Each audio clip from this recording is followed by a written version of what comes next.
ನಮಸ್ತೆ ಸ್ನೇಹಿತರೆ, ಇವತ್ತು ನಾವು ದ್ವಿತೀಯ BA ಸಮಾಜಶಾಸ್ತ್ರ ಭಾರತೀಯ ಸಮಾಜದ ಅಧ್ಯಯನದಲ್ಲಿ ಪರೀಕ್ಷಾ ತಯಾರಿಯನ್ನು ಮಾಡುವ. ಈಗಾಗಲೇ ನಾವು ಮುಖ್ಯವಾದ ಪ್ರಶ್ನೆಯನ್ನು ನೋಡ್ತಾ ಇದ್ದೇವೆ. ಬ್ಲಾಕ್ 1ರಲ್ಲಿ ನಾವು ಓದಲೇಬೇಕಾಗಿರುವಂತಹ ಪ್ರಶ್ನೆಗಳು ವಿವಾಹದ ಪ್ರಕಾರಗಳು, ಹಿಂದೂ ವಿವಾಹ, ಮುಸ್ಲಿಮರಲ್ಲಿನ ವಿವಾಹ, ಕ್ರೈಸ್ತರಲ್ಲಿನ ವಿವಾಹದ ಪ್ರಕಾರಗಳನ್ನು ಓದ್ಕೊಳ್ಬೇಕು. ತುಂಬಾ ಮುಖ್ಯವಾಗಿರುವಂತಹ ಪ್ರಶ್ನೆ. ಇವೆಲ್ಲವೂ ಕೂಡ ಹಳೆಯ ಪ್ರಶ್ನೆ ಪತ್ರಿಕೆಗಳಲ್ಲಿ ಪದೇ ಪದೇ ಬಂದಿರುವಂತಹ ಪ್ರಶ್ನೆಗಳಾಗಿದೆ. ಇವೆಲ್ಲವನ್ನು ಕೂಡ ನಾವು ನೋಡ್ತಾ ಹೋಗುವ. ಅದರಲ್ಲಿ ಬಂದಿರುವಂತಹ ಪಾಯಿಂಟ್ಸ್ಗಳನ್ನು ಸರಿಯಾಗಿ ಓದ್ಕೊಳ್ಬೇಕು. ಹಾಗೆಯೇ ಅದರ ವಿವರಣೆಯನ್ನು ಒಮ್ಮೆ ನೋಡ್ಕೊಳ್ತಾ ಹೋಗಬೇಕು. ಹೇಗೆ ಅದರೊಳಗೆ ಯಾವ ವಿಚಾರ ಇದೆ, ಯಾವ ವಿಷಯಗಳನ್ನು ಕೊಟ್ಟಿದ್ದಾರೆ ಅಂತ ನೀವು ನೋಡ್ತಾ ಹೋಗಬೇಕು. ಪುರುಷಾರ್ಥಗಳ ಬಗ್ಗೆ ಓದ್ಕೊಳ್ಬೇಕು. ಬ್ರಹ್ಮಚರ್ಯಾಶ್ರಮ 5 ಅಂಕಕ್ಕೆ ಕೇಳಿರುವಂತಹ ಪ್ರಶ್ನೆ. ಈಗಾಗಲೇ ನಾವು ಅದರ ವಿವರಣೆಯನ್ನು ತಿಳ್ಕೊಂಡಿದ್ದೇವೆ. ಹಳೆಯ ವಿಡಿಯೋದಲ್ಲಿ ಅದೆಲ್ಲವೂ ಕೂಡ ಇದೆ. ಅದೆಲ್ಲವೂ ಕೂಡ ಪ್ಲೇ ಲಿಸ್ಟಲ್ಲಿದೆ, ನೀವು ನೋಡಿಕೊಳ್ಳಿ ಅದನ್ನು. ನಾವು ಈಗ ಘಟಕ 2ರಲ್ಲಿ ಯಾವ ಪ್ರಶ್ನೆಯನ್ನು ಓದ್ಕೊಳ್ಬೇಕು. ಇದರಲ್ಲಿ ಬಂದಿರುವಂತಹ ಪ್ರಶ್ನೆಗಳು ಕರ್ತವ್ಯಗಳು. ಬ್ರಾಹ್ಮಣ ವರ್ಣದ ಕರ್ತವ್ಯಗಳು, ಕ್ಷತ್ರಿಯ ವರ್ಣದ ಕರ್ತವ್ಯಗಳು, ವೈಶ್ಯ ವರ್ಣದ ಕರ್ತವ್ಯಗಳು, ಶೂದ್ರ ವರ್ಣದ ಕರ್ತವ್ಯಗಳು. ಈ ಕರ್ತವ್ಯಗಳ ಬಗ್ಗೆ ಓದ್ಕೊಳ್ಬೇಕು. ಕರ್ತವ್ಯಗಳ ಬಗ್ಗೆ 5 ಅಂಕಕ್ಕೆ ಪ್ರಶ್ನೆಗಳು ಬಂದಿದೆ. ಮೊದಲನೇದಾಗಿ ಬಂದಿರುವಂಥದ್ದು ಬ್ರಾಹ್ಮಣ ವರ್ಣದ ಕರ್ತವ್ಯಗಳು. ಬ್ರಾಹ್ಮಣರು ಸೃಷ್ಟಿಕರ್ತನ ತಲೆ ಅಥವಾ ಬಾಯಿಯಿಂದ ಬಂದವರು ಎಂದು ಹೇಳಲಾಗಿದೆ. ತಲೆ ಜ್ಞಾನದ ಕೇಂದ್ರ ಅಥವಾ ಬಾಯಿ ನುಡಿಯ ನೆಲೆಯಾಗಿದೆ. ಆದ್ದರಿಂದ ಕಲಿಯುವುದು ಮತ್ತು ಬೋಧಿಸುವುದು ಬ್ರಾಹ್ಮಣನ ಅತ್ಯಂತ ಮುಖ್ಯವಾದ ಕರ್ತವ್ಯ. ಇದರೊಂದಿಗೆ ಯಜ್ಞಯಾಗಗಳನ್ನು ಮಾಡುವುದು, ಯಜ್ಞಗಳಲ್ಲಿ ಪೌರೋಹಿತನಾಗಿ ಕಾರ್ಯನಡೆಸುವಂಥದ್ದು, ದಾನವನ್ನು ಕೊಡುವಂಥದ್ದು, ದಾನವನ್ನು ತೆಗೆದುಕೊಳ್ಳುವಂಥದ್ದು ಕೂಡ ಅವರ ಕರ್ತವ್ಯಗಳಾಗಿದೆ. ಬೋಧಿಸುವುದು ಅಥವಾ ಕಲಿಸುವುದು, ಆತ್ಮ ಸಂಯಮ ಮತ್ತು ತಪಸ್ಸುಗಳನ್ನು ಆಚರಿಸುವುದು ಬ್ರಾಹ್ಮಣ ವರ್ಣದ ನಿರ್ದಿಷ್ಟ ಕರ್ತವ್ಯಗಳಾಗಿರುವುದು ಎಂಬುದಾಗಿ ಮಹಾಭಾರತದಲ್ಲಿ ಹೇಳಲಾಗಿದೆ. ಇಲ್ಲಿ ಹೇಳ್ತಾ ಇರುವಂಥದ್ದು ಎಲ್ಲ ವಿಚಾರಗಳು ಕೂಡ ಮಹಾಭಾರತದಲ್ಲಿ ನಮಗೆ ಸಿಕ್ಕಿರುವಂತಹ ಮಾಹಿತಿಗಳಾಗಿದೆ, ವಿಚಾರಗಳಾಗಿದೆ. ಇವಿಷ್ಟು ವಿಚಾರದಲ್ಲಿ ನೀವು ನೋಡ್ಕೊಳ್ಬೇಕಾಗಿರುವಂಥದ್ದು, ಇಲ್ಲಿ ನಾನು ಗೆರೆಯನ್ನು ಹಾಕಿರುವಂಥದ್ದು, ಅದನ್ನು ನೀವು ತುಂಬಾ ಮುಖ್ಯವಾಗಿ ಓದ್ಕೊಳ್ಬೇಕು. ಅದನ್ನೇ ಪಾಯಿಂಟ್ಸ್ ಆಗಿ ಇಟ್ಕೊಂಡು ನಾವು ವಿವರಣೆಯನ್ನು ಬರಿತಾ ಹೋದರೆ ಆಯಿತು. ಎಲ್ಲವನ್ನು ಕೂಡ ಓದಬೇಕು ಅಂತ ಇಲ್ಲ, ಕೆಲವೊಂದು ಮುಖ್ಯವಾದಂಥ ಪಾಯಿಂಟ್ಸ್ಗಳನ್ನಷ್ಟೇ ನಾವು ನೋಡ್ತಾ ಹೋದರೆ ಆಯಿತು. ಆರಂಭದಲ್ಲಿ ಬರೆಯಿರಿ, ಬ್ರಾಹ್ಮಣರು ಸೃಷ್ಟಿಕರ್ತನ ತಲೆ ಅಥವಾ ಬಾಯಿಯಿಂದ ಬಂದವರು ಎಂದು ಹೇಳಲಾಗಿದೆ. ತಲೆ ಜ್ಞಾನದ ಕೇಂದ್ರ ಅಥವಾ ಬಾಯಿ ನುಡಿಯ ನೆಲೆಯಾಗಿದೆ. ಆದ ಕಾರಣ ಬ್ರಾಹ್ಮಣ ವರ್ಣದ ಮುಖ್ಯ ಕರ್ತವ್ಯ 1 ಪಾಯಿಂಟ್ಸನ್ನು ಹಾಕ್ತಾ ಹೋಗಿ. ಮೊದಲನೇ ಪಾಯಿಂಟ್ಸಲ್ಲಿ ಕಲಿಯುವುದು ಅವರ ಮುಖ್ಯ ಕರ್ತವ್ಯಗಳಲ್ಲಿ ಒಂದಾಗಿದೆ. ಅದಾದ ನಂತರ ಬೋಧಿಸುವುದು ಅಂದರೆ ಪಾಠ ಮಾಡುವಂಥದ್ದು, ಬೋಧಿಸುವಂಥದ್ದು.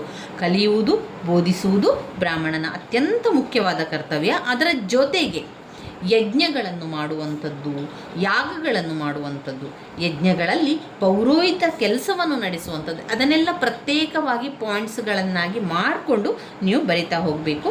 ದಾನಗಳನ್ನು ಕೊಡುವಂಥದ್ದು, ಆ ಒಂದು ಪಾಯಿಂಟ್ಸನ್ನು ಬೇರೆ ಬರೀರಿ. ಮತ್ತೊಂದು ಪಾಯಿಂಟ್ಸ್ ದಾನವನ್ನು ತೆಗೆದುಕೊಳ್ಳುವಂಥದ್ದು, ಇದು ಕರ್ತವ್ಯ ಆಗಿರುವಂಥದ್ದು. ಬೋಧಿಸುವುದು ಅಥವಾ ಕಲಿಸುವುದು, ಆತ್ಮ ಸಂಯಮ ಮತ್ತು ತಪಸ್ಸುಗಳನ್ನು ಆಚರಿಸುವುದು ಬ್ರಾಹ್ಮಣ ವರ್ಣದ ಕೇವಲ ನಿರ್ದಿಷ್ಟ ಕರ್ತವ್ಯ ಕೂಡ ಆಗಿರುವಂಥದ್ದು ಅಂತ ಅದನ್ನೆಲ್ಲ ಕೂಡ ಪಾಯಿಂಟ್ಸ್ ಮುಖಾಂತರ ಬರೆಯಿರಿ. ಅಷ್ಟೇ ಅಲ್ಲದೆ ಆತ್ಮ ಸಂಯಮ ಬೇಕು. 2 ಸತ್ಯಪ್ರಿಯತೆ, 3 ಪ್ರಾಮಾಣಿಕತೆ, 4 ತಾಳ್ಮೆ, 5 ಕಷ್ಟ ಸಹಿಷ್ಣುತೆ, 6 ಪರಸಹಿಷ್ಣುತೆ, 7 ವಿಶ್ವಪ್ರೇಮ, 8 ಕಠಿಣ ನೀತಿ ನಿಯಮಬದ್ಧತೆ, 9 ವಿವೇಕ, 10 ಸೂಕ್ಷ್ಮ ಜ್ಞಾನ, ನಂಬಿಕೆಯಿಂದ ಕೂಡಿದ ಜೀವನ. ಇದನ್ನೆಲ್ಲವನ್ನು ಕೂಡ ನೀವು ಬೇರೆ ಬೇರೆ ಪಾಯಿಂಟ್ಸ್ ಮುಖಾಂತರ ಬರೆದು ಹಾಕ್ಬೋದು. ಬೇರೆ ಬೇರೆ ಪಾಯಿಂಟ್ಸನ್ನು ಮಾಡಿಕೊಂಡು ನಂತರ ವಿವರಿಸ್ತಾ ಹೋಗಬೇಕು. ಅಷ್ಟೇ ಅಲ್ಲದೆ ಪಿತೃಗಳಿಗಾಗಿ ಮಾಡುವಂತಹ ಶ್ರಾದ್ದದಲ್ಲಿ ಕೂಡ ಅವರಿಗೆ ತುಂಬಾ ಕರ್ತವ್ಯ ಇರುವಂಥದ್ದು. ಹಿಂದಿನ ರಾತ್ರಿ ಹಾಗೂ ಶಾರದದ ರಾತ್ರಿ ಉಪವಾಸವಿರಬೇಕು. ಎಲ್ಲ ಪಾಯಿಂಟ್ಸನ್ನು ಹಾಕ್ಕೊಳ್ಳಿ. ಅಷ್ಟೇ ಅಲ್ಲದೆ ಎಲ್ಲರಿಗೆ ಸಹಾಯ ಮಾಡುವುದು ಕೂಡ ಅವರ ಕರ್ತವ್ಯವಾಗಿದೆ. ಇನ್ನು ಕ್ಷತ್ರಿಯ ವರ್ಣದ ಕರ್ತವ್ಯ ಕೂಡ 5 ಅಂಕಕ್ಕೆ ಪ್ರಶ್ನೆಗಳು ಬಂದಿರುವಂಥದ್ದು. ವೇದ ಅಧ್ಯಯನ ಮಾಡುವಂಥದ್ದು. ಇಲ್ಲಿ ಪಾಯಿಂಟ್ಸ್ ಮುಖಾಂತರವೇ ನೀವು ಬರಿತಾ ಹೋಗಿ. 1 ವೇದಗಳ ಅಧ್ಯಯನ ಮಾಡುವಂಥದ್ದು, ಯಜ್ಞ ಯಾಗಾದಿಗಳನ್ನು ನಡೆಸುವುದು. ಮಾಡುವುದು ಯಾರು? ಬ್ರಾಹ್ಮಣ ವರ್ಣ. ಇಲ್ಲಿ ಮಾಡಿಸುವಂಥದ್ದು ಕ್ಷತ್ರಿಯ ವರ್ಣದವರು. ಆದ್ದರಿಂದ 1 ವೇದ ಅಧ್ಯಯನ, 2 ಯಜ್ಞ ಯಾಗಾದಿಗಳನ್ನು ನಡೆಸುವುದು, 3 ದಾನ ಕೊಡುವುದು. ಅಂದರೆ ಇಲ್ಲಿ ನಾವು ನೋಡಿದರೆ ಬ್ರಾಹ್ಮಣ ಹಾಗೂ ಕ್ಷತ್ರಿಯರಿಗೆ ಸಾಮಾನ್ಯವಾಗಿ ಒಂದೇ ರೀತಿಯ ಕರ್ತವ್ಯಗಳಿರುವಂಥದ್ದನ್ನು ಕಾಣ್ಬೋದು. ಅಷ್ಟೇ ಅಲ್ಲದೆ ಕ್ಷತ್ರಿಯರಿಗೆ ಯುದ್ಧಗಳನ್ನು ಮಾಡುವಂತಹ ಕರ್ತವ್ಯ ಇರುವಂಥದ್ದು, ಆಯುಧಗಳನ್ನು ಹಿಡಿಯುವಂಥದ್ದು, ಜನರ ರಕ್ಷಣೆಯನ್ನು ಮಾಡುವಂಥದ್ದು, ಧರ್ಮದಿಂದ ನಾಡನ್ನು ಆಳುವುದು ಕ್ಷತ್ರಿಯನ ನಿಜವಾದ ಕರ್ತವ್ಯ ಆಗಿರ್ತದೆ. ಅಂದರೆ ಆಕ್ರಮಣ ಮಾಡುವಂಥದ್ದು, ಆಂತರಿಕ ಗಲಭೆಗಳಿಂದ ರಕ್ಷಿಸುವಂಥದ್ದು, ಜನರನ್ನು ಸ್ವಾತಂತ್ರ್ಯವನ್ನು ಕಾಯಲು ಹೋರಾಡುವಂಥದ್ದು, ಸೈನಿಕರಾಗಿ ಕೆಲಸ ಮಾಡುವಂಥದ್ದು ಎಲ್ಲ ಕೂಡ ಬರ್ತದೆ. ಅಷ್ಟೇ ಅಲ್ಲದೆ ಅವರಿಗೆ ಯಾವ ರೀತಿ ಅವರು ಇರಬೇಕು ಅಂತ ಹೇಳಿದರೆ, ಮುಖ್ಯವಾಗಿ ಧರ್ಮ, ಧೈರ್ಯ, ಕಲಿತನ, ವೀರ ಲಕ್ಷಣ ಇರಬೇಕು, ಶಾರೀರಿಕ ಬಲ ಇರಬೇಕು, ಔದಾರ್ಯತೆ ಇರಬೇಕು, ಗಂಭೀರ್ಯತೆ ಇರಬೇಕು, ದೃಢ ನಿಶ್ಚಯ ಇತ್ಯಾದಿಗಳು ಕ್ಷತ್ರಿಯನ ಲಕ್ಷಣಗಳಾಗಿದೆ. ಈ ರೀತಿಯಾಗಿ ನೋಡುವಂಥದ್ದು. ಇನ್ನು ವೈಶ್ಯ ವರ್ಣದ ಕರ್ತವ್ಯಗಳು ಸಂಪತ್ತಿನ ಉತ್ಪಾದನೆ ಮಾಡುವಂಥದ್ದು, ಭಗವದ್ಗೀತೆಯ ಪ್ರಕಾರ ಕೃಷಿ, ದನ ಕರುಗಳ ಪಾಲನೆ ಮಾಡುವುದು, ವ್ಯಾಪಾರ ಮಾಡುವುದು ವೃತ್ತಿ, ಅದನ್ನೆಲ್ಲ ಆರ್ಥಿಕ ವ್ಯವಸ್ಥೆಯ ಬೆನ್ನೆಲುಬು ಅಂತ ಹೇಳ್ಬೋದು. ಅದನ್ನೆಲ್ಲ ಬರೀ ಜನರ ಕಲ್ಯಾಣಕ್ಕಾಗಿ ಸಂಪಾದಿಸಬೇಕೇ ಹೊರತು ಕೇವಲ ಶೇಖರಣೆಗೆ ಮತ್ತು ತನ್ನ ಸ್ವಂತ ಅನುಭೋಗಕ್ಕಾಗಿ ಅಲ್ಲ ಎಂಬ ಅರ್ಥವನ್ನು ಕೂಡ ಇದೆ. ವೇದಾಧ್ಯಯನ ಮಾಡುವಂಥದ್ದು, ದಾನ ಮಾಡುವಂಥದ್ದು, ಯಜ್ಞ ಯಾಗಗಳನ್ನು ನೆರವೇರಿಸುವಂಥದ್ದು, ಇದೆಲ್ಲ ಕೂಡ ಕರ್ತವ್ಯ ಆಗಿರುವಂಥದ್ದು. ಇನ್ನು ಶೂದ್ರ ವರ್ಣದ ಕರ್ತವ್ಯಗಳಲ್ಲಿ ನಾವು ನೋಡುವುದಾದರೆ ಸೇವೆಯೇ ಇರುವಂಥದ್ದು, ಸೇವೆ ಮಾಡುವಂಥದ್ದು, ಶಾರೀರಿಕ ದುಡಿಮೆಯನ್ನು ಮಾಡುವ ಕೆಲಸಗಾರ, ಪ್ರಾಮುಖ್ಯತೆಯಲ್ಲಿ ಅವನ ವರ್ಣವು ಇತರ ವರ್ಣಗಳಿಂದ ಕಡಿಮೆಯಾಗಿಲ್ಲವಾದ್ದರಿಂದ ಅವರಿಗೆ ಸರಿಯಾದ ಮರ್ಯಾದೆಯನ್ನೇ ಕೊಡಬೇಕು. ತನ್ನ ದುಡಿಮೆಯಿಂದ ಅವನು ಇತರ 3 ವರ್ಣಗಳಿಗೆ ಸಹಾಯ ಮಾಡುವುದರಿಂದ ಸಮಗ್ರ ಸಮುದಾಯ ಅವನಿಗೆ ಋಣಬದ್ಧವಾಗುತ್ತದೆ ಮತ್ತು ಅವನಿಗೆ ಕೃತಜ್ಞತೆಯನ್ನು ಸಮರ್ಪಕವಾದ ರೀತಿಯಲ್ಲಿ ನೆರವೇರಿಸಲು ಶಕ್ತರಾಗುವಂತೆ ಮಾಡುವುದೇ ಅವರ ಸೇವೆಯ ಉದ್ದೇಶ ಆಗಿರುತ್ತದೆ. ದಿನನಿತ್ಯದ ಬಳಕೆಯ ವಸ್ತುಗಳನ್ನು ಮಾರಾಟ ಮಾಡುವಂತಹ ಹಕ್ಕು ಅವನಿಗೆ ಮೀಸಲಿರುವಂಥದ್ದು. ಏಕಸ್ವಾಮ್ಯತೆಯಿಂದ ಅವನು ಹೆಚ್ಚು ಧನಿಕನಾಗ್ಬೋದು. ಊಟ, ಪಾನೀಯ ಇತ್ಯಾದಿ ವಿಷಯಗಳಲ್ಲಿ ಬ್ರಾಹ್ಮಣರಿಗಿರುವಂತೆ ಅವನಿಗೂ ಕೂಡ ಯಾವ ಕಟ್ಟುಪಾಡು ಕೂಡ ಇಲ್ಲ. ಅವನಿಗೆ ಬಹು ಸರಳವಾದ ಮೋಕ್ಷ ಸಾಧನಾ ಮಾರ್ಗಗಳನ್ನು ನಿಗದಿಪಡಿಸಲಾಗಿದೆ. ಅವನು ಬಹು ಸರಳವಾದ ಸಂಸ್ಕಾರವನ್ನು ಆಚರಿಸುವುದರ ಮೂಲಕ ಬಹು ಪುಣ್ಯಗಳನ್ನು ಗಳಿಸಬಹುದು. ಇವುಗಳ ಸಫಲತ್ವ ಇತರ ವರ್ಣಗಳಿಗೆ ವಿಧಿಸಲಾಗಿರುವ ಸಂಕೀರ್ಣವಾದ ಸಂಸ್ಕಾರಗಳ ಫಲಗಿಂತ ಇನ್ನೂ ಹೆಚ್ಚು ಪರಿಣಾಮಗಳನ್ನು ವಿಧಿಸಲಾಗಿದೆ ಮತ್ತು ಹೆಚ್ಚು ವಿಶೇಷಾಧಿಕಾರಗಳನ್ನು ನೀಡಲಾಗಿದೆ. ಇಲ್ಲಿ ನಾವು ಈಗಾಗಲೇ ಆಶ್ರಮ ಧರ್ಮದ ಬಗ್ಗೆ ತಿಳ್ಕೊಂಡೆವು. ಅದರಲ್ಲಿ ಮುಖ್ಯವಾಗಿ 4 ಆಶ್ರಮ ಧರ್ಮ ಇರುವಂಥದ್ದು: ಬ್ರಹ್ಮಚರ್ಯಾಶ್ರಮ, ಗೃಹಸ್ಥಾಶ್ರಮ, ವಾನಪ್ರಸ್ಥಾಶ್ರಮ, ಸನ್ಯಾಸ ಆಶ್ರಮ. ಈ 4 ಆಶ್ರಮಗಳ ಬಗ್ಗೆ ಬರಿತಾ ಹೋಗಬೇಕು. ಒಮ್ಮೆ ಅರ್ಥ ಮಾಡಿಕೊಂಡ್ರೆ ನಿಮಗೆ ಬರೀಲಿಕ್ಕೆ ಆಗ್ತದೆ. ಅದೆಲ್ಲ ತುಂಬಾ ಸುಲಭ ಇದೆ. ಇದನ್ನೆಲ್ಲ ಓದ್ಕೊಳ್ತಾ ಹೋಗಬೇಕು. ಏನೆಲ್ಲ ವಿಚಾರ ಇದೆ ಎನ್ನುವಂಥದ್ದು ಒಮ್ಮೆ ಓದ್ತಾ ಹೋದರೆ ನಿಮಗೆ ಎಲ್ಲ ಕೂಡ ಗೊತ್ತಾಗ್ತದೆ. ಇದರಲ್ಲಿ ಪುರುಷಾರ್ಥಗಳು ವೆರಿ ಇಂಪಾರ್ಟೆಂಟ್ ಆಗಿರುವಂಥ ಒಂದು ಪ್ರಶ್ನೆ. ಪುರುಷಾರ್ಥಗಳ ಬಗ್ಗೆ ಓದ್ಕೊಳ್ಬೇಕು. ಅದಾದ ನಂತರ ಬರುವಂಥದ್ದೇ ವಿವಾಹ. ಪುರುಷಾರ್ಥ ಅಂದರೆ ಏನು? ಪುರುಷಾರ್ಥದಲ್ಲಿ ಕೂಡ 4 ಪುರುಷಾರ್ಥಗಳನ್ನು ನಾವು ಕಾಣ್ಬೋದು. ಯಾವುದು 4 ಪುರುಷಾರ್ಥಗಳು? 1 ಧರ್ಮ, 2 ಅರ್ಥ, 3 ಕಾಮ, 4 ಮೋಕ್ಷ. ಧರ್ಮ, ಅರ್ಥ, ಕಾಮ, ಮೋಕ್ಷ ಇವು ಪುರುಷಾರ್ಥಗಳ ಕಲ್ಪನೆ ಹಿಂದೂ ಜೀವನ ಕ್ರಮದ ಮೂಲವಾಗಿರುವ ಇನ್ನೊಂದು ಮುಖ್ಯವಾದ ಭಾವನೆ. ಅಂದರೆ ಹಿಂದೂ ಜೀವನದಲ್ಲಿ ನಾವು ಪುರುಷಾರ್ಥಗಳಿರುವಂಥದ್ದು ಅಂತ ಹೇಳೋದನ್ನು ಕೇಳಿರ್ಬೋದು. ಪುರುಷಾರ್ಥಗಳ ಕಲ್ಪನೆ ಹಿಂದೂ ಜೀವನ ಕ್ರಮದ ಮೂಲವಾಗಿರುವ ಇನ್ನೊಂದು ಮುಖ್ಯವಾದ ಭಾವನೆಯಾಗಿದೆ. ಪುರುಷಾರ್ಥ ಎಂಬ ಪದಕ್ಕೆ ಜೀವನದ ಗುರಿ ಎಂಬ ಅರ್ಥವನ್ನು ಹೊಂದಿದೆ. ಜೀವನದ ಗುರಿ ಎನ್ನುವಂಥ ಅರ್ಥ ಕೂಡ ಇದೆ. ಪುರುಷಾರ್ಥಗಳಲ್ಲಿರುವಂಥದ್ದು 4 ಪುರುಷಾರ್ಥಗಳು. ಮಾನವ ಜೀವನ ಹಾಗೂ ಚಟುವಟಿಕೆಗಳ ಮೂಲೋದ್ದೇಶಗಳು 4 ಎಂಬುದು ಹಿಂದೂ ಸಾಮಾಜಿಕ ಜೀವನದ ಮೂಲ ಭಾವನೆಯಾಗಿದೆ. ಇಲ್ಲಿ ಪುರುಷಾರ್ಥಗಳು ಅಂತ ಬಂದಾಗ ಧರ್ಮ, ಅರ್ಥ, ಕಾಮ, ಮೋಕ್ಷ. ಧರ್ಮ, ಅರ್ಥ, ಕಾಮ, ಮೋಕ್ಷ ಸ್ಥೂಲವಾಗಿ ಧರ್ಮ ಅಂದರೆ ಏನು? ಧರ್ಮ ಎಂದರೆ ನೀತಿ, ರುಜು ನೀತಿ, ರುಜು ಮಾರ್ಗ, ಸದ್ಗುಣ, ಸೌಶೀಲ್ಯ, ಕರ್ತವ್ಯ. ಇಷ್ಟು ಧರ್ಮಕ್ಕೆ ಅರ್ಥವನ್ನು ಕೊಡ್ತಾರೆ. ಧರ್ಮ ಅಂದರೆ ಏನು? ಧರ್ಮ ಅಂದರೆ ನೀತಿ, ಧರ್ಮ ಅಂದರೆ ರುಜು ಮಾರ್ಗ, ಧರ್ಮ ಅಂದರೆ ಸದ್ಗುಣ, ಧರ್ಮ ಅಂದರೆ ಕೌಶಲ್ಯ, ಧರ್ಮ ಅಂದರೆ ಕರ್ತವ್ಯ. ಇವಿಷ್ಟು ವಿಚಾರಗಳು ಧರ್ಮದ ವಿಚಾರದಲ್ಲಿ ಬರ್ತದೆ. ಇನ್ನು ಎರಡನೆಯದಾಗಿ ಅರ್ಥ. ಅರ್ಥ ಎಂದರೆ ಏನು? ಸಂಪತ್ತು ಮತ್ತು ಪ್ರಾಪಂಚಿಕ ಅಭಿವೃದ್ಧಿ. ಸಂಪತ್ತು ಮತ್ತು ಪ್ರಾಪಂಚಿಕ ಅಭಿವೃದ್ಧಿಯೇ ಅರ್ಥ ಎಂಬ ಪದವನ್ನು ಕೊಡ್ತದೆ. ಇನ್ನು ಮೂರನೆಯದಾಗಿ ಕಾಮ. ಕಾಮ ಎಂದರೆ ಜೀವನದ ಸುಖಾನುಭವ. ಜೀವನದ ಸುಖಾನುಭವವೇ ಕಾಮ.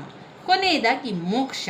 ಮೋಕ್ಷ ಎಂದರೆ ಜನನ ಮತ್ತು ಮರಣಗಳ ನಡುವೆ, ಜನನ ಮತ್ತು ಮರಣಗಳ ವೃತ್ತಗಳಿಂದ ಬಿಡುಗಡೆಯನ್ನು ಹೊಂದುವುದು, ಆತ್ಮೋದ್ಧಾರ ಅಥವಾ ಮುಕ್ತಿ ಎಂಬುದಾಗಿ ಭಾಷಾಂತರ ಮಾಡಲಾಗಿದೆ. ಆದರೆ ಈ ಸಂಸ್ಕೃತ ಪದಗಳನ್ನು ಅಸಹಜ, ಅಶುದ್ಧ ಹಾಗೂ ಅಪಕ್ವವಾದ ರೀತಿಯಲ್ಲಿ ಆಂಗ್ಲ ಭಾಷೆಗೆ ತರ್ಜಮೆ ಮಾಡುವುದರಿಂದ ಅಪಾರ್ಥಕ್ಕೆ ಎಡೆ ಮಾಡಿಕೊಟ್ಟಿದೆ. ಇಲ್ಲಿ ಮುಖ್ಯವಾಗಿ ನಮಗೆ ಗೊತ್ತಿರಬೇಕಾಗಿರುವಂಥದ್ದು ಈ 4 ಪುರುಷಾರ್ಥಗಳ ಅರ್ಥ. ಸರಿಯಾಗಿ ನಿಮಗೆ ಅರ್ಥ ಗೊತ್ತಿದ್ದರೆ ನಂತರ ವಿವರಣೆಯನ್ನು ನೀವು ಬರಿತಾ ಹೋಗ್ಬೋದು. ಪುರುಷಾರ್ಥದಲ್ಲಿ ಮುಖ್ಯವಾಗಿ ಪುರುಷಾರ್ಥ ಎಂಬ ಪದಕ್ಕೆ ಅರ್ಥ ಏನು? ಜೀವನದ ಗುರಿ ಎಂಬ ಅರ್ಥ. 4 ಪುರುಷಾರ್ಥಗಳಿದೆ: ಧರ್ಮ, ಅರ್ಥ, ಕಾಮ, ಮೋಕ್ಷ. ಧರ್ಮ, ಅರ್ಥ, ಕಾಮ, ಮೋಕ್ಷ 4 ಪುರುಷಾರ್ಥಗಳು. ಈ 4 ಪುರುಷಾರ್ಥಗಳಲ್ಲಿ ಒಂದು ಪ್ರತಿಯೊಂದು ಕೂಡ ಅದರದೇ ಆದ ಅರ್ಥವನ್ನು ಹೊಂದಿರುವಂಥದ್ದು. ಧರ್ಮ, ಅರ್ಥ, ಕಾಮ, ಮೋಕ್ಷ ಸ್ಥೂಲವಾಗಿ ಧರ್ಮ ಎಂದರೆ ಪ್ರೀತಿ, ನೀತಿ. ಧರ್ಮ ಎಂದರೆ ನೀತಿ, ರುಜುಮಾರ್ಗ, ಸದ್ಗುಣ, ಸುಶೀಲ್ಯ, ಕರ್ತವ್ಯ, ಅದು ಧರ್ಮಕ್ಕೆ ಬರ್ತದೆ. ಅರ್ಥ ಅಂದರೆ ಸಂಪತ್ತು ಮತ್ತು ಪ್ರಾಪಂಚಿಕ ಅಭಿವೃದ್ಧಿ. ಸಂಪತ್ತು ಮತ್ತು ಪ್ರಾಪಂಚಿಕ ಅಭಿವೃದ್ಧಿ. ಕಾಮ ಎಂದರೆ ಜೀವನದ ಸುಖಾನುಭವ. ಮೋಕ್ಷ ಅಂತ ಹೇಳಿದರೆ ಜನನ ಮತ್ತು ಮರಣಗಳ ನಡುವಿನ ಒಂದು ಆ ಒಂದು ವೃತ್ತದಿಂದ ಬಿಡುಗಡೆ ಹೊಂದಿರುವಂಥದ್ದು ಆಗಿರುವಂಥದ್ದು. ಈ 4 ಅರ್ಥಗಳು ಈ ರೀತಿ ಬರುವಂಥದ್ದು. ಇನ್ನು ಅವರೇನು ಮಾಡಿದ್ದಾರೆ, ಸಂಪೂರ್ಣವಾಗಿ ನಮಗೆ ಧರ್ಮ ಅಂದರೆ ಏನು ಅಂತ ಕಲೀಲಿಕ್ಕೆ ಒಂದೊಂದು ಪುಟದಷ್ಟು ವಿವರಣೆಯನ್ನು ಕೂಡ ಕೊಟ್ಟಿದ್ದಾರೆ. ಧರ್ಮ, ಹಾಗೆ ಅರ್ಥದಲ್ಲಿ ಏನಿದೆ, ಅದಾದ ಮೇಲೆ ಕಾಮದಲ್ಲಿ ಏನಿದೆ, ಯಾವ ವಿಚಾರ ಎಲ್ಲ ಒಳಗೊಂಡಿದೆ, ಹಾಗೆ ಮೋಕ್ಷ 4 ವಿಚಾರವನ್ನು ಸಂಪೂರ್ಣವಾದ ಒಂದೊಂದು ಪುಟದಷ್ಟು ವಿವರಣೆಯನ್ನು ನಮಗೆ ಕೊಟ್ಟಿದ್ದಾರೆ. ಅದರಲ್ಲಿ ಸಂಸ್ಕಾರಗಳು ಅಥವಾ ಮಹತ್ವ ಅಂತ ಬಂದಾಗ ಜ್ಞಾನಕಾಂಡ 2, ಉಪಾಸನಾ ಕಾಂಡ 3, ಕರ್ಮಕಾಂಡ ಎನ್ನುವಂಥ ಸಂಸ್ಕಾರಗಳನ್ನು ನೋಡ್ಬೋದು. ಈ 3 ವಿಭಾಗಗಳಲ್ಲಿ ಸಂಸ್ಕಾರವು ಕರ್ಮಕಾಂಡಕ್ಕೆ ಸೇರಿದೆ. ಕರ್ಮಕಾಂಡದ ಪ್ರಮುಖ ಅಂಗವಾಗಿರುವ ಸಂಸ್ಕಾರಗಳು ವೃತ್ತಿಯನ್ನು ಸುಧಾರಿಸುವ ಮತ್ತು ಪಾಪದ ಒಂದು ವಿಮುಕ್ತನನ್ನಾಗಿ ಪವಿತ್ರಗೊಳಿಸುವ ಕಾರ್ಯವನ್ನು ಕೂಡ ನೆರವೇರಿಸುವಂಥದ್ದು. ಇಲ್ಲಿ ಜ್ಞಾನಕಾಂಡ, ಉಪಾಸನಾ ಕಾಂಡ, ಕರ್ಮಕಾಂಡ, ಜ್ಞಾನಕಾಂಡ, ಉಪಾಸನಾ ಕಾಂಡ, ಕರ್ಮಕಾಂಡ ಎನ್ನುವಂತಹ ಸಂಸ್ಕಾರಗಳನ್ನು ನಾವು ನೋಡ್ಬೋದು. ಅದರಿಂದ ಮೊದಲು ನಾವು ಪುರುಷಾರ್ಥದ ಬಗ್ಗೆ ನಿಮಗೆ ಸರಿಯಾಗಿ ಅರ್ಥ ಆಗಬೇಕು ಅಂತಾದರೆ ನಾವು ಧರ್ಮ, ಅರ್ಥ, ಕಾಮ, ಮೋಕ್ಷದ ಬಗ್ಗೆ ಸ್ವಲ್ಪ ತಿಳಿತಾ ಹೋಗಬೇಕು.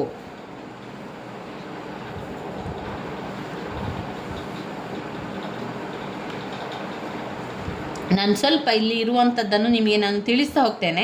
ಯಾರಿಗೆಲ್ಲ ಇದನ್ನು ಓದ್ಕೊಳ್ಳಿಕ್ಕೆ ಸಮಯ ಇಲ್ಲ, ನೀವು ಓದ್ಕೊಳ್ಳಿಕ್ಕೆ ನಿಮ್ಮಲ್ಲಿ ಪುಸ್ತಕಗಳಿಲ್ಲ, ಅಥವಾ ವಿವರಣೆಯನ್ನು ಓದ್ಕೊಳ್ಳಿಕ್ಕೆ ನನಗೆ ಗೊತ್ತಾಗ್ತಾ ಇಲ್ಲ, ಓದ್ಕೊಳ್ಳಿಕ್ಕೆ ಸಮಯ ಇಲ್ಲ, ಅರ್ಥ ಆಗ್ತಾ ಇಲ್ಲ ಅಂತಾದರೆ ನಾನು ಇದನ್ನು ನಿಧಾನವಾಗಿ ನಿಮಗೆ ಹೇಳ್ತಾ ಹೋಗ್ತೇನೆ. ಸರಿಯಾಗಿ ಅರ್ಥ ಮಾಡಿಕೊಳ್ಳಿ.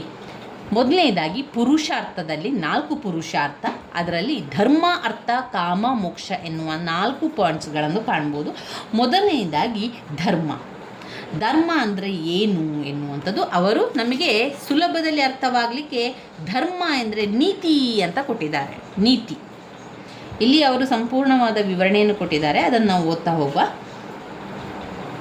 ಧರ್ಮ ಎಂಬ ಪದವು ಭಾರವನ್ನು ಧರಿಸು ಅಥವಾ ಪೋಷಕವಾಗಿರು,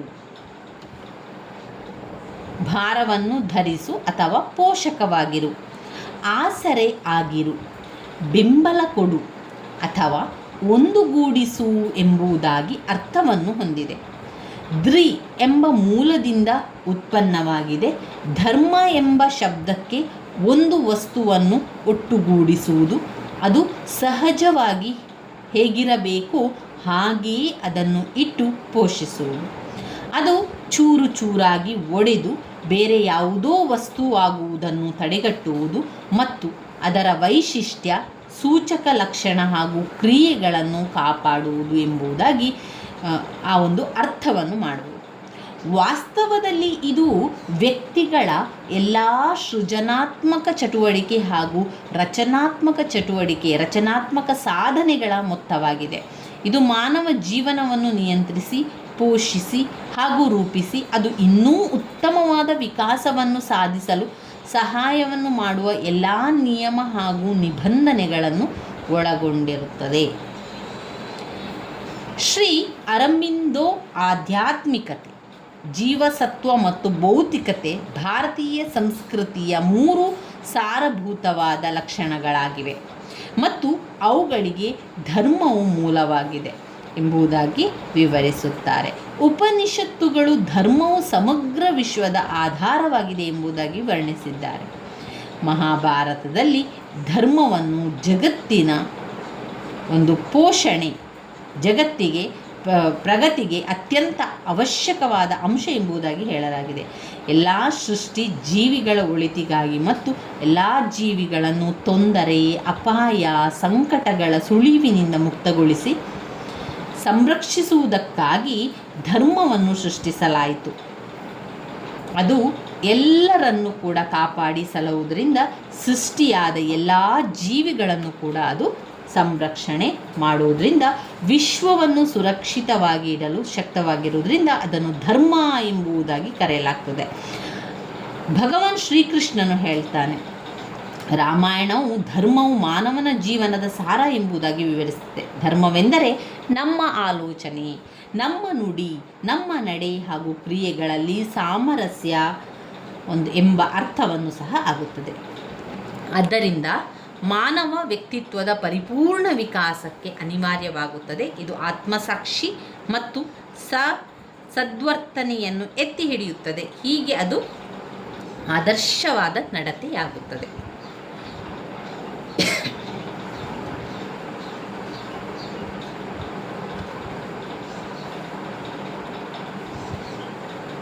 ಇನ್ನಷ್ಟು ವಿಚಾರಗಳನ್ನು ಅವರು ಕೊಟ್ಟಿದ್ದಾರೆ. ಧರ್ಮ ಅಂತ ಹೇಳಿದರೆ ಸಂಸ್ಕೃತಿ ಎಂಬುದಾಗಿ ಸಹ ಅರ್ಥವನ್ನು ಮಾಡಲಾಗುತ್ತದೆ. ಅನೇಕ ಬೌದ್ಧ ಗ್ರಂಥಗಳಲ್ಲಿ ಸುಸಂಸ್ಕೃತ ವ್ಯಕ್ತಿಯನ್ನು ಧರ್ಮಾತ್ಮ ಎಂಬುದಾಗಿ ಕರೆಯಲಾಗ್ತದೆ ಮತ್ತು ಅವನು ಮೃದು ಸ್ವಭಾವ ಹಾಗೂ ಸಹಿಷ್ಣುತೆ ಉಳ್ಳವನು, ಅತ್ಯಂತ ಮರುಕ ಉಳ್ಳವನು, ವಿವೇಕಿಯು, ದೃಢ ಮನಸ್ಸುಳ್ಳವನು ಹಾಗೂ ನೀತಿವಂತನು ಆಗಿರುತ್ತಾನೆ. ಈ ಧರ್ಮ ಅಂತ ಬಂದಾಗ ಅದರಲ್ಲಿ ಯಾವ ಗುಣಗಳಲ್ಲಿರ್ತದೆ? ಆದರ್ಶಗಳಿರ್ತದೆ, ಒಳ್ಳೆಯ ಕಾರ್ಯ, ಲೌಕಿಕ ಕಟ್ಟಳೆಗಳು, ರೂಢಿಗಳು, ಪದ್ಧತಿಗಳು, ಸಂಪ್ರದಾಯಗಳು, ಆರ್ಥಿಕ, ರಾಜಕೀಯ, ಜನಾಂಗ, ಉದ್ಯೋಗಕ್ಕೆ ಸಂಬಂಧಪಟ್ಟ ವರ್ತನಾ ನಿಯಮಗಳಿಗೂ ಕೂಡ ಇದು ಅನ್ವಯ ಆಗ್ತದೆ. ಇನ್ನು ಬೇರೆ ಮಾತಿನಲ್ಲಿ ಹೇಳಬೇಕಾದ್ರೆ ಇದು ವ್ಯಕ್ತಿತ್ವದ ಸರ್ವತೋಮುಖ ಬೆಳವಣಿಗೆ ಮತ್ತು ಮಾನವನ ಸಮೂಹಗಳನ್ನು ಸಮರ್ಪಕವಾದ ರೀತಿಯಲ್ಲಿ ಅದನ್ನು ವ್ಯವಸ್ಥಿತಗೊಳಿಸುವಂಥದ್ದು ಅಂತ ಹೇಳ್ಬೋದು. ಇಲ್ಲಿ ವ್ಯಕ್ತಿಗಳ ಎಲ್ಲ ಕರ್ತವ್ಯಗಳ ಒಟ್ಟು ಮೊತ್ತ ಏನಾಗ್ತದೆ? ಈ ಧರ್ಮ. ಹೀಗೆ ಧರ್ಮವು ಸಮಗ್ರ ಮಾನವ ಕ್ರಿಯೆಗಳಿಗೆ ಅನ್ವಯವಾಗುವಂಥದ್ದು ಮತ್ತು ಅತ್ಯಂತ ವ್ಯಾಪಕವಾದ ಹಾಗೂ ಅತ್ಯುತ್ತಮ ಜೀವನದ ಕ್ರಮ ಕೂಡ ಆಗಿದೆ. ಇದು ಸಮಾಜಕ್ಕೆ ಒಂದು ಸಮರ್ಪಕವಾದ ಆಧಾರವಾಗಿರ್ತದೆ. ಇನ್ನು ಬರುವಂಥದ್ದು ಎರಡನೆಯದು ಅರ್ಥ. ಧರ್ಮ, ಅರ್ಥ, ಕಾಮ, ಮೋಕ್ಷ, ಇದು 4 ಪುರುಷಾರ್ಥಗಳಾಗಿರುವಂಥದ್ದು. ಈಗ ನಾವು ಓದಿರುವಂಥದ್ದು ಧರ್ಮದ ಬಗ್ಗೆ ಓದ್ಕೊಂಡೆವು. ಇನ್ನು ಅರ್ಥದ ಬಗ್ಗೆ ತಿಳ್ಕೊಳ್ಳುವ. ಸಾಧಾರಣವಾಗಿ ಅರ್ಥವೆಂದರೆ ಹಣವೆಂಬುದಾಗಿ ತಿಳಿಸುವಂಥದ್ದು. ಅರ್ಥವೆಂದರೆ ಸಂಪತ್ತು. ಆದರೆ ಅರ್ಥವೆಂಬ ಪದದ ಸರಿಯಾದ ಅರ್ಥ ಸುಖ, ಸಂತೋಷ, ಅಭಿವೃದ್ಧಿ, ಸೌಭಾಗ್ಯ ಹೀಗೆ. ಅರ್ಥವೆಂದರೆ ಕೇವಲ ಸಂಪತ್ತು ಸಂಗ್ರಹಿಸುವುದು ಮಾತ್ರ ಅಲ್ಲ, ನಮ್ಮ ಜೀವನದ ಕಲ್ಯಾಣಕ್ಕಾಗಿ ಅವಶ್ಯಕವಾಗಿರುವಂಥ ಎಲ್ಲ ಅಂಶಗಳನ್ನು, ಎಲ್ಲ ಸಾಧನಗಳಿಗೆ ಒಂದು ಸಂಕೇತವಾಗಿರುವಂಥದ್ದು. ಒಟ್ಟಿನಲ್ಲಿ ಅದರ ಅರ್ಥ ಅಂತ ಬಂದಾಗ, ಅರ್ಥವೆಂದರೆ ದಿನನಿತ್ಯ ಜೀವನದಲ್ಲಿ ಕುಟುಂಬವನ್ನು ಸಂರಕ್ಷಿಸಲು, ಮಕ್ಕಳನ್ನು ಪೋಷಿಸಲು ಮತ್ತು ಧಾರ್ಮಿಕ ಕರ್ತವ್ಯಗಳನ್ನು ನಿರ್ವಹಿಸಲು, ಅಂದರೆ ಜೀವನದ ಅವಶ್ಯ ಕರ್ತವ್ಯಗಳನ್ನು ನ್ಯಾಯಬದ್ಧವಾದ ರೀತಿಯಲ್ಲಿ ಧರ್ಮ ಮಾರ್ಗದಲ್ಲಿ ನೆರವೇರಿಸಲು ನಮಗೆ ಅವಶ್ಯಕವಾಗುವ ಮತ್ತು ಆಸ್ತಿಯಾಗಿ ಹೊಂದಲು, ಅನುಭೋಗಿಸಲು ಹಾಗೂ ಕಳೆದುಕೊಳ್ಳಲು ಸಾಧ್ಯವಾಗುತ್ತದೆ. ಸ್ಪರ್ಶಿಸಬಹುದಾದ ಎಲ್ಲ ವಸ್ತುಗಳು ಅರ್ಥ. ಇಲ್ಲಿ ನಾವು ನೋಡುವುದಾದರೆ ಶೇಖರಿಸುವುದಕ್ಕೆ, ಉತ್ಪಾದಿಸುವುದಕ್ಕೆ, ಸಂರಕ್ಷಿಸಿಡುವುದಕ್ಕೆ ಮತ್ತು ವ್ಯವಸ್ಥಿತಗೊಳಿಸುವುದಕ್ಕೆ ಸಂಬಂಧಿಸಿದ ಚಟುವಟಿಕೆಗಳೆಲ್ಲ ಅನ್ವಯವಾಗುವಂಥದ್ದು. ಎಲ್ಲ ಕಾಲದಲ್ಲೂ ಕೂಡ ಅರ್ಥವನ್ನು ಒಂದು ಪುರುಷಾರ್ಥವಾಗಿ ಎಣಿಸಲಾಗಿದೆ ಎಂಬ ವಾಸ್ತವಾಂಶ ಹಿಂದೂ ಸಾಮಾಜಿಕ ವ್ಯವಸ್ಥೆಯಲ್ಲಿ ಸಂಪತ್ತಿಗೆ ಏನೇ ಬೆಲೆ ಇಲ್ಲ ಮತ್ತು ಲೌಕಿಕ ಚಟುವಟಿಕೆಗಳನ್ನು ನಿರಾಕರಿಸಲಾಗಿದೆ ಎಂಬ ಸಾಮಾನ್ಯ ಭಾವನೆ ಸತ್ಯಕ್ಕೆ ಬಹುದೂರವಾದುದು ಎಂಬುದನ್ನು ರುಜುವಾತುಪಡಿಸುತ್ತದೆ. ಇದರಲ್ಲಿ ಅರ್ಥದ ಬಗ್ಗೆ ನಾವು ನೋಡುವುದಾದರೆ ತುಂಬಾ ವಿಚಾರಗಳನ್ನು ಕೊಟ್ಟಿದ್ದಾರೆ. ಸಮಯ ಇದ್ದರೆ ನೋಡ್ಕೊಳ್ಬೋದು, ಇಲ್ಲಾಂದರೆ ನಿಮ್ಮದೇ ಒಂದು ವಾಕ್ಯದಲ್ಲಿ ಬರಿತಾ ಹೋಗಿ. ಈಗ ಅರ್ಥದ ಬಗ್ಗೆ ಎಷ್ಟು ವಿಚಾರಗಳು ಗೊತ್ತಾಯಿತು ಅದನ್ನೆಲ್ಲ ಇಟ್ಕೊಂಡು ಬರಿತಾ ಹೋಗುವಂಥದ್ದು ಇಲ್ಲಿ ಅರ್ಥಗಳು.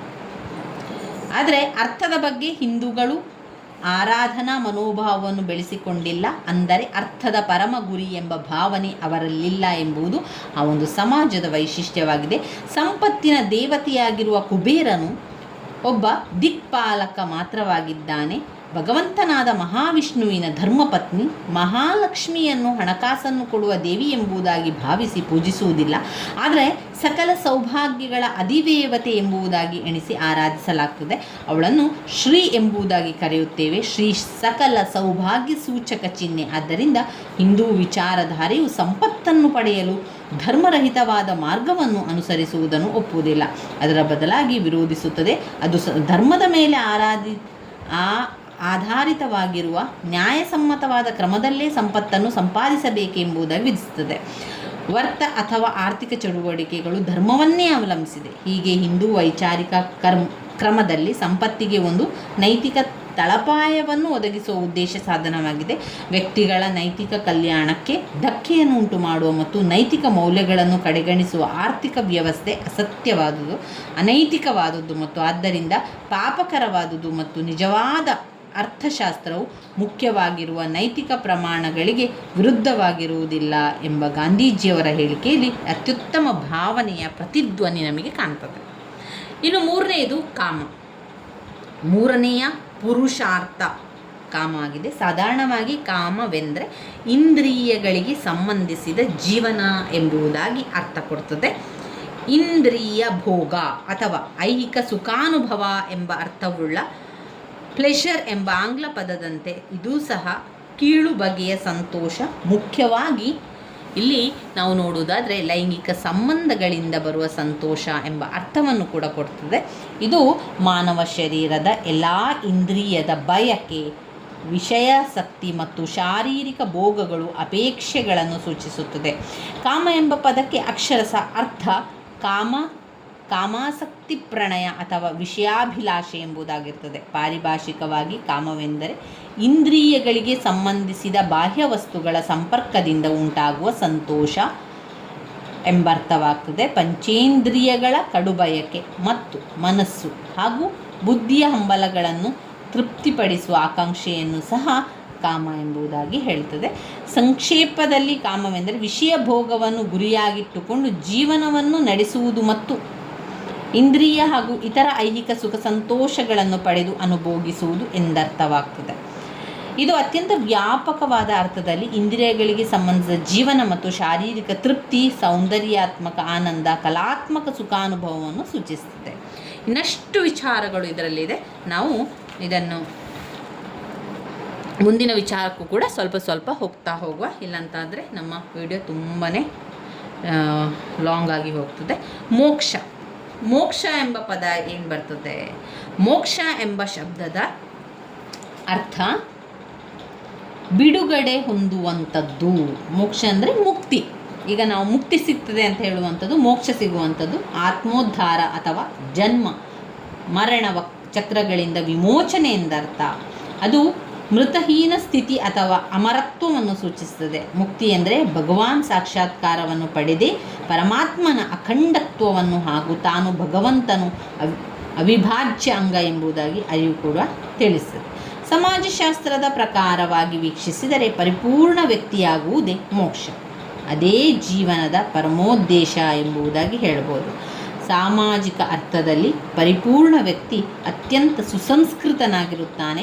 ಅವನ ಪೂರ್ಣ ಆಧ್ಯಾತ್ಮಿಕ ಜ್ಞಾನ, ಗಾಢವಾದ ಪಾಂಡಿತ್ಯ, ವಿವೇಕವುಳ್ಳ ಮತ್ತು ಕಟ್ಟುನಿಟ್ಟಾದ ಭೌತಿಕ ನೈತಿಕ ಸ್ಥಿತಿಗೆ ಒಳಗಾಗುವ ವ್ಯಕ್ತಿ. ಅವನು ಎಲ್ಲ ರೀತಿಯ ಸದ್ಗುಣಗಳಿಗೆ ಸಾಕಾರ ನಿದರ್ಶನನಾಗಿರುತ್ತಾನೆ ಮತ್ತು ಯಾವಾಗಲೂ ತುಂಬಾ ಚುರುಕುವಾಗಿರುತ್ತಾನೆ. ಅವನು ಉತ್ಸಾಹದಿಂದ ಕೂಡಿರುತ್ತಾನೆ. ಜೀವನ್ಮುಕ್ತ ಅಂದರೆ ಅವನು ಬದುಕಿರುವಾಗಲೇ ಮುಕ್ತಿಯನ್ನು ಪಡೆದಿರುವ ವ್ಯಕ್ತಿಯಾಗಿರ್ತಾನೆ. ಅವನನ್ನು ಭಗವದ್ಗೀತೆಯಲ್ಲಿ ಸ್ಥಿತಿಪ್ರಜ್ಞನೆಂದು, ಬೌದ್ಧ ಧರ್ಮದಲ್ಲಿ ಅರ್ಥಾತ್ ಮತ್ತು ಬೋಧಿಸತ್ವನೆಂದು, ಜೈನ ಮತದಲ್ಲಿ ಕೇವಲನ್ ಎಂದು ಕರೆಯಲಾಗಿದೆ. ಗಾಂಧೀಜಿಯವರ ಪರಿಭಾಷೆಯಲ್ಲಿ ಅವನನ್ನು ಸತ್ಯಾಗ್ರಹಿ ಎಂಬುದಾಗಿ ಕರೆಯಬಹುದು. ಆದರೆ ಅವನು ಯಾವಾಗಲೂ ಸತ್ಯವನ್ನು ಅವಲಂಬಿಸಿರುತ್ತಾನೆ, ಸತ್ಯವನ್ನೇ ಅನುಸರಿಸುತ್ತಾನೆ ಎಂಬರ್ಥವಾಗುತ್ತದೆ. ಅವನು ಸುಖ ಬಂದಾಗ ಹಿಗ್ಗದೆ, ದುಃಖ ಬಂದಾಗ ಕುಗ್ಗದೆ, ಕಷ್ಟ ಸಂತೋಷ ಪರಿಸ್ಥಿತಿಗಳಲ್ಲಿ ಯಾವ ಒಂದು ವಿಕಾರಕ್ಕೊಳಗಾಗದೆ ಬೆಟ್ಟದಂತೆ ಅಚಲನಾಗಿರುತ್ತಾನೆ ಮತ್ತು ಬಂಡೆಯಂತೆ ದೃಢನಾಗಿರುತ್ತಾನೆ. ಅವನು ಜಗತ್ತಿನಲ್ಲಿ ಬಾಳುತ್ತಿದ್ದರೂ ಅದಕ್ಕೆ ಅಂಟಿಕೊಳ್ಳದೆ ನಿರ್ಲಿಪ್ತನಾಗಿರುತ್ತಾನೆ. ಅವನು ತಾವರೆ ಎಲೆಯ ಮೇಲಿರುವ ನೀರು ಆ ಎಲೆಗೆ ಅಂಟಿಕೊಂಡಿರುವುದಿಲ್ಲ, ಅದರ ಮೇಲೆ ಮುತ್ತಿನಂತೆ ಹೊಳೆಯುತ್ತಿರುತ್ತದೆ ಮತ್ತು ಆ ಎಲೆಯು ಒಂದು ನೂತನ ಸೌಂದರ್ಯದಿಂದ ಕಂಗೊಳಿಸುವಂತೆ ಮಾಡುತ್ತದೆ. ಅದೇ ರೀತಿ ಅವನು ಈ ಜಗತ್ತಿನ ಬಗ್ಗೆ ವ್ಯಾಮೋಹವನ್ನು ಬೆಳೆಸಿಕೊಳ್ಳದೆ ಅಜ್ಞಾನ ಜ್ಯೋತಿಯಿಂದ ಪ್ರಕಾಶಿಸುತ್ತಿದ್ದಾನೆ. ಜಗತ್ತಿಗೆ ಅಂಟಿಕೊಳ್ಳದೆ ನಿರ್ಲಿಪ್ತತೆಯಿಂದ ಇದ್ದರೂ ಅವನು ಇಲ್ಲಿ ಏಕಾಂಗಿಯಾಗಿರುವುದು ಯಾವುದಕ್ಕೂ ಸಂಬಂಧಪಡದಂತಿರುವ ಪ್ರೇಕ್ಷಕನಂತೆ ಬಾಳುವುದಿಲ್ಲ. ಆದರೆ ಅವನು ಮಾನವ ಜೀವನದಲ್ಲಿ ಯಾತನಮಯವಾದ ಪರೀಕ್ಷೆ, ಕಷ್ಟ, ಕೋಟಲೆ, ಭಾರವನ್ನು ಸಂತೋಷದಿಂದ ಹೊತ್ತುಕೊಂಡು ಜೀವಿಗಳ ದುಃಖವನ್ನು ದೂರ ಮಾಡಲು ತಾನೇ ಪ್ರಯತ್ನಿಸುವ ಕಾರ್ಯಶೀಲ ವ್ಯಕ್ತಿಯಾಗಿರುತ್ತಾನೆ. ಹೀಗೆ ಆಧ್ಯಾತ್ಮಿಕ ದೃಷ್ಟಿಕೋನದ ಪ್ರಕಾರ ಮೋಕ್ಷ ಅಂತ ಹೇಳಿದರೆ ಭಗವಂತನಲ್ಲಿ ಐಕ್ಯವಾಗುವುದು ಎಂಬ ಅರ್ಥವನ್ನು ಕೊಡ್ತದೆ. ಭಗವಂತನಲ್ಲಿ ಐಕ್ಯವಾಗುವಂಥದ್ದು ಅಂದಾಗ ಮೋಕ್ಷ ಸಾಧನೆ. ಸಾಮಾಜಿಕ ಅರ್ಥ ಬಹುಮುಖ್ಯವಾಗಿರುವಂಥದ್ದು. ಈ ಒಂದು ಮೋಕ್ಷ ಎನ್ನುವಂಥ ಅರ್ಥದಲ್ಲಿ ಪರಿಪೂರ್ಣನಾದ ಮಾನವ ಎಂದರ್ಥ ಕೂಡ ಆಗ್ತದೆ. ವ್ಯಕ್ತಿ ತನ್ನ ಆಂತರಿಕ ಜೀವನದ ಕಡೆಗೆ ವಸ್ತುನಿಷ್ಠ ಅವಲೋಕನ ಎಂಬ ಶೋಧನಾ ದೀಪವನ್ನು ತಿರುಗಿಸಿ ತನ್ನ ನಿಜಸ್ವರೂಪವನ್ನು ಅರ್ಥ ಮಾಡಿಕೊಂಡಾಗ, ಆತ್ಮಜ್ಞಾನವನ್ನು ಪಡೆದಾಗ, ಭಗವಂತನನ್ನು ಪೂರ್ಣವಾಗಿ ಅರಿತುಕೊಂಡಾಗ ಪರಿಪೂರ್ಣತೆ ಎಂಬ ಗುರಿಯನ್ನು ಸಾಧಿಸುವ ಕಾರ್ಯ ಆರಂಭವಾಗ್ತದೆ. ಅವನು ಇತರರಿಗೆ ಸಂಧ್ಯಾ ಜ್ಯೋತಿಯಂತೆ ಮಾರ್ಗದರ್ಶಕನಾದಾಗ, ಉಪಕಾರ ಬುದ್ಧಿಯುಳ್ಳ ಧರ್ಮಶೀಲ ಶಕ್ತಿಯಾಗಿ ಕೆಲಸ ಮಾಡುವಾಗ, ಕಲ್ಯಾಣಕ್ಕಾಗಿ ನಿಸ್ವಾರ್ಥವಾಗಿ ದುಡಿದಾಗ ಮಾತ್ರ ಈ ಗುರಿ ಸಾಧನೆಯ ಸಾರ್ಥಕತೆ ಕಾಣ್ಬೋದು. ಅವನು ಮಾನವ ಜನಾಂಗದ ಅಸತ್ಯ, ಅಜ್ಞಾನದ ಅಂಧಕಾರದಿಂದ ಸತ್ಯ ಮತ್ತು ಜ್ಞಾನದ ಬೆಳಕಿನತ್ತ ಅಪೂರ್ಣತೆಯಿಂದ ಪರಿಪೂರ್ಣತೆಯ ಕಡೆಗೆ ಕರೆದುಕೊಂಡು ಹೋಗಬೇಕು.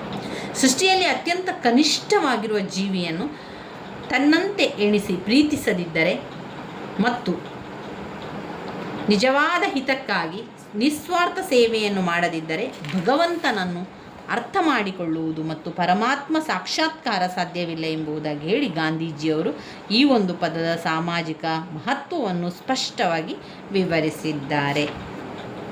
ಇವಿಷ್ಟು ಕಾಮ, ಧರ್ಮ, ಅರ್ಥ, ಧರ್ಮ, ಅರ್ಥ, ಕಾಮ, ಆಮೇಲೆ ಮೋಕ್ಷ ಎನ್ನುವ ವಿಚಾರ ಬರ್ತದೆ. ಏನು ಸಂಸ್ಕಾರಗಳು, ಅವುಗಳ ಮಹತ್ವ, ಜ್ಞಾನಕಾಂಡ, ಉಪಾಸನಾಕಾಂಡ, ಕರ್ಮಕಾಂಡ, ಈ 3 ವಿಧದ ಸಂಸ್ಕಾರವು ಕರ್ಮಕಾಂಡಕ್ಕೆ ಸೇರಿರುವಂಥದ್ದು. ಇವಿಷ್ಟು ಈ ವಿಚಾರಗಳು ಇದರಲ್ಲಿ ಬರ್ತದೆ. ಇನ್ನು ನಾವು ನೋಡೋದಾದರೆ ಇನ್ನು ಬರುವಂತಹ ವೆರಿ ಇಂಪಾರ್ಟೆಂಟ್ ಆಗಿರುವಂತಹ ಘಟಕ 3 ವಿವಾಹ. ಘಟಕ 3 ವಿವಾಹದಲ್ಲಿ ನಾವು ವಿವಾಹದ ವ್ಯಾಖ್ಯೆಗಳನ್ನು ಓದ್ಕೊಳ್ಬೇಕು, ವಿವಾಹದ ಲಕ್ಷಣಗಳನ್ನು ಓದ್ಕೊಳ್ಬೇಕು, ವಿವಾಹದ ಕಾರ್ಯಗಳು, ವಿವಾಹದ ಉದ್ದೇಶಗಳು, ವಿವಾಹದ ಬಗೆಗಳು, ಇವೆಲ್ಲ ಕೂಡ ವೆರಿ ಇಂಪಾರ್ಟೆಂಟ್ ಆಗಿರುವಂತಹ ಪ್ರಶ್ನೆಗಳಾಗಿದೆ. ಇದೆಲ್ಲವನ್ನು ಕೂಡ ನೀವು ಓದ್ಕೊಳ್ಬೇಕು. ಹಾಗೆ ಮುಂದಿನ ವಿಡಿಯೋದಲ್ಲಿ ನಾವು ಸಂಪೂರ್ಣವಾಗಿ ವಿವಾಹದ ಕಾರ್ಯಗಳು, ವಿವಾಹದ ಉದ್ದೇಶ, ವಿವಾಹದ ಬಗೆಗಳು ಇದೆಲ್ಲವನ್ನು ಕೂಡ ನಾವು ತಿಳಿತಾ ನೋಡ್ತಾ ಹೋಗುವ ಸ್ನೇಹಿತರೆ. ನನ್ನ ವಿಡಿಯೋಸ್ ಎಲ್ಲ ನಿಮಗೆ ಇಷ್ಟ ಆಗಿದ್ದರೆ ಲೈಕ್ ಕೊಡಿ, ಶೇರ್ ಮಾಡಿ, ಸಬ್ಸ್ಕ್ರೈಬ್ ಮಾಡಲಿಕ್ಕೆ ಮರಿಬೇಡಿ. ಧನ್ಯವಾದಗಳು.